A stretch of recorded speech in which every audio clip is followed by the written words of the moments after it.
Le procès de la mère de la fillette de la Salle a été fixé lundi prochain au palais de justice de Salaberry de Valleyfield. C'est ce qu'a conclu la Cour aujourd'hui après avoir reçu le rapport sur l'évaluation psychiatrique de la mère.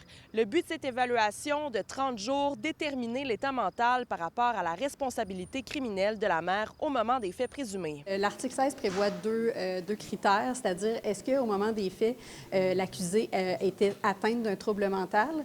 Et deuxièmement, est-ce que ce trouble mental-là lui permettait de distinguer le bien du mal ou l'empêchait de distinguer le bien du mal?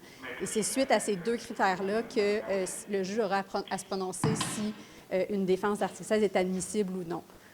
Donc, est-ce que cette personne-là est coupable au niveau criminel ou si elle est référée au tribunal administratif du Québec en vertu d'une non-responsabilité criminelle? La Couronne et la défense ne s'entendent pas sur les conclusions du rapport qui n'a d'ailleurs pas été présenté en cours aujourd'hui. Dans tous les cas, la Couronne assure qu'elle ne demandera pas de deuxième expertise. Avant de se rendre à est-ce qu'on est criminellement responsable ou non, on doit faire le procès, c'est-à-dire est-ce qu'il y a un événement qui s'est produit et ensuite, est-ce qu'on est coupable au niveau criminel et on doit recevoir une sentence? Sinon, est-ce qu'on a une défense à faire valoir un article 16, c'est-à-dire un trouble mental?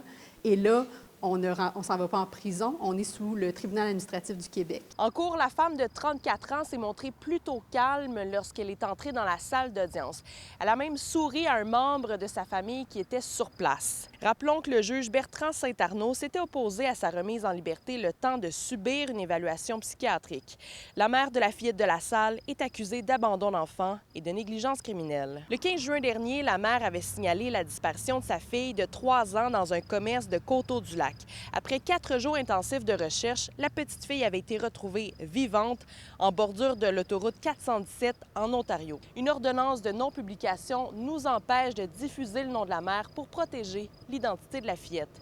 À Salaberry de Valleyfield, Lily Mercure pour Nouveau Info.